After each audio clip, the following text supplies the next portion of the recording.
10 bearded men walked through the door. They didn't run, they didn't shout, and they didn't wave weapons. They moved with the slow, synchronized confidence of people who possessed absolute authority in this city and knew exactly why they were there. The ambient hum of the factory died. The air thickened and turned cold in a matter of seconds. One of them, tall, with a dense dark beard and the unblinking gaze of a man who had seen too much to be surprised by anything, stepped directly toward me. He didn't hesitate. He simply raised his hand and reached for the cap on my head. My body reacted before my brain could process what was happening. It wasn't a decision. It was a reflex built by years of surviving on the razor edge of a massive, indifferent city. I took a sharp step back, dropped my center of gravity, and raised my hands into a tight defensive boxing guard. The man froze. His hand hung in the empty air between us. For one suffocating second, the entire factory floor went silent. He looked down at my fists, then slowly raised his eyes to meet mine. And then his face softened, and he let out a loud, deep, completely genuine laugh. Watch until the end, because what I walked into in that nightclub bathroom at 6 in the morning is something I have never been able to explain to anyone. And what that bearded man said to me after he stopped laughing is something I have carried inside me ever since. Before I even got to that moment, I had been awake for more than 30 consecutive hours.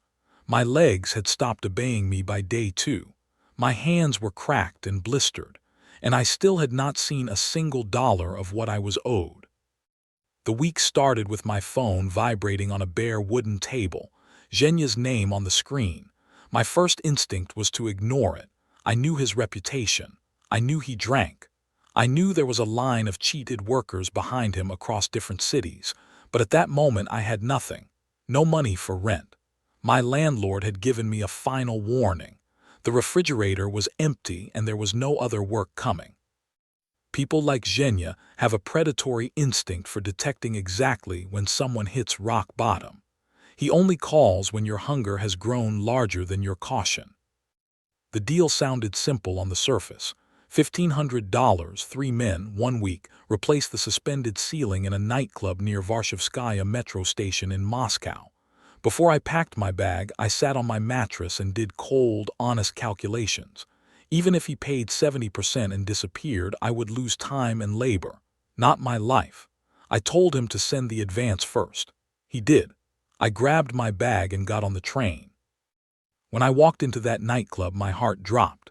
The existing ceiling was a structural disaster, rusted metal profiles, exposed high-voltage wires, panels that had swollen from old water damage and looked like they could collapse at any second. Zhenya and Sanya were the specialists. I was the machine. I carried heavy metal frames up 3 flights of stairs until my palms were raw and bleeding. I dragged equipment across sticky floors. I ran up and down scaffolding until my spine felt like it was going to give out completely. We slept in 2-hour intervals on piles of jackets with tool bags stuffed under our heads as pillows. The moment the alarm went off, we forced our bodies upright, splashed cold water on our faces, and climbed back up the ladders. There was no choice. Stopping meant thinking. Thinking meant realizing how precarious everything actually was. Fyodor Dostoevsky once wrote that it takes something more than intelligence to act intelligently. I thought I was being smart. I was not. By Thursday night, against every physical and mathematical probability, the ceiling was finished. We stood in the center of the empty hall, covered head to toe in white drywall dust, staring upward like soldiers on a battlefield nobody else would ever remember. Zhenya called the owner, spoke briefly, and turned to us with that smooth, confident smile of his.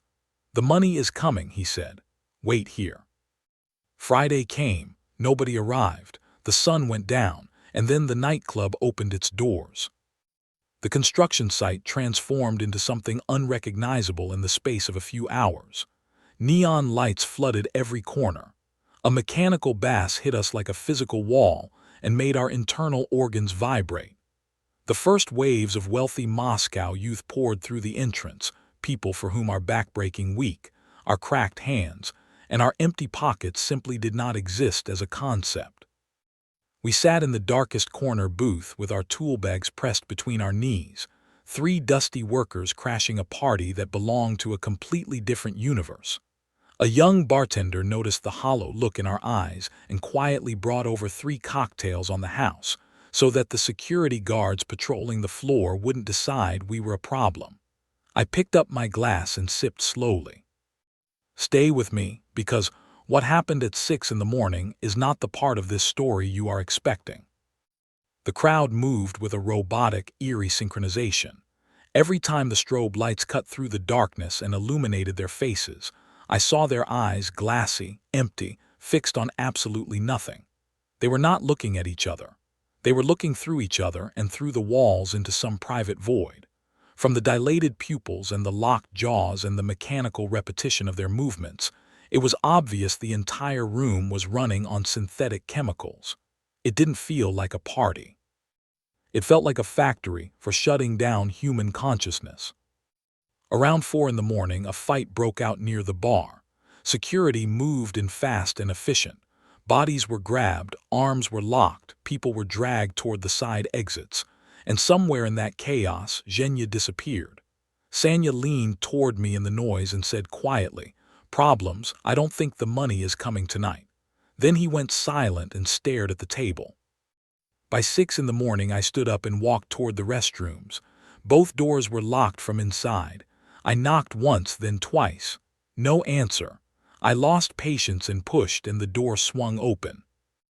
I will say this exactly once. The room was packed. 20 people, maybe 30, crammed into every available inch of space, all of them undressed, all of them doing things that had nothing to do with a bathroom. And the part that stopped my breath completely was the silence. There was no shouting, no laughing, no noise of any kind. They were moving in a slow chemical trance, stripped of every recognizable human quality. Not a single person turned their head to look at me.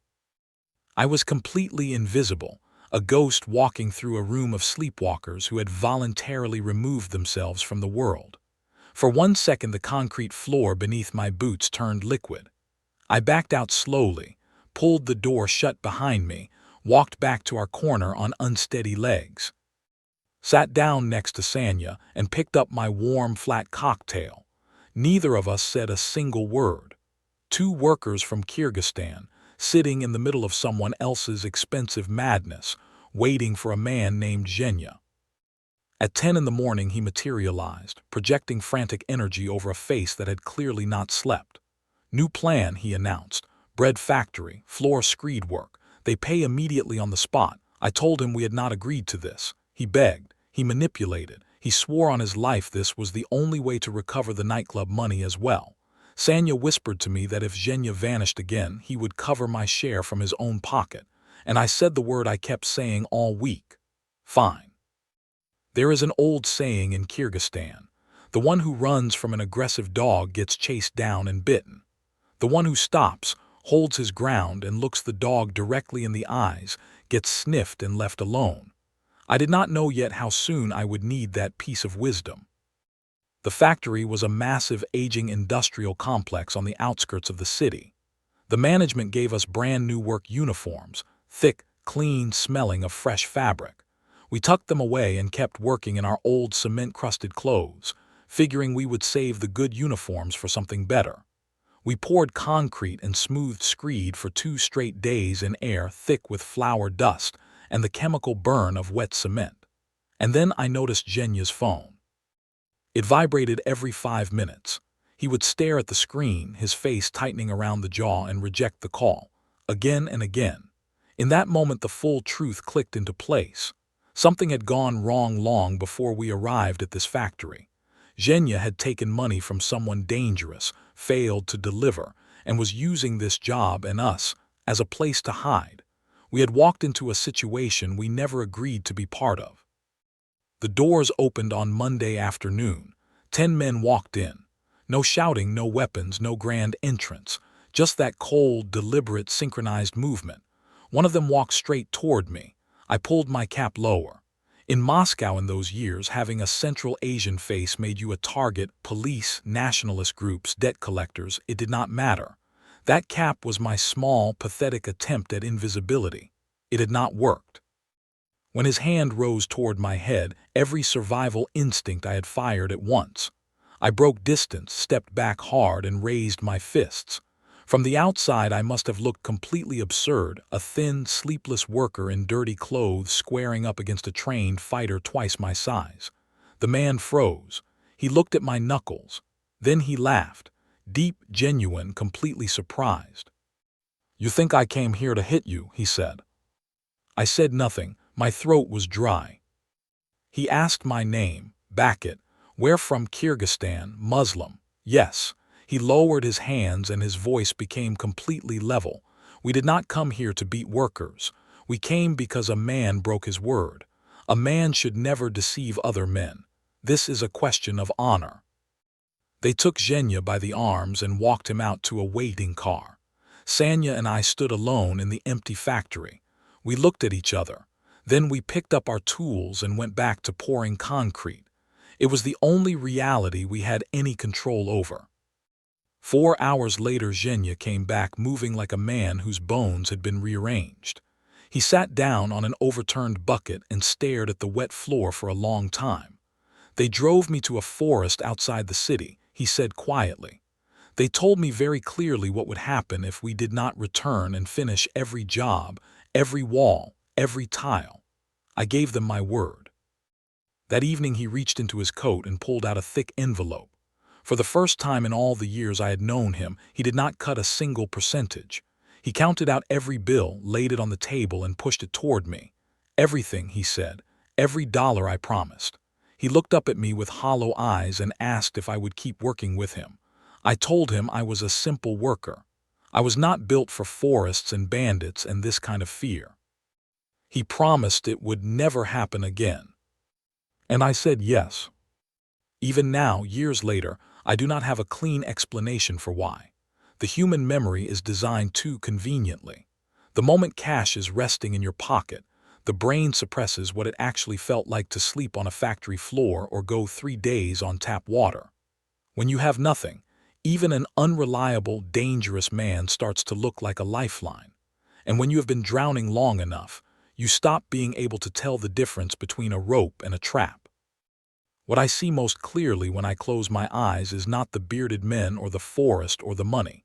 It is myself sitting in that corner booth at 6 in the morning, hands white with construction dust, the bass vibrating in my chest, a warm, flat cocktail in my hand.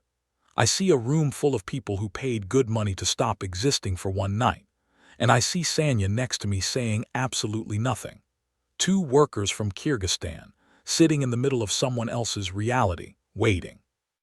If you have ever said yes when everything inside you was screaming to walk away because you had no other option, write it in the comments below. I want to know how many of us have been in that exact place. My name is Bakit.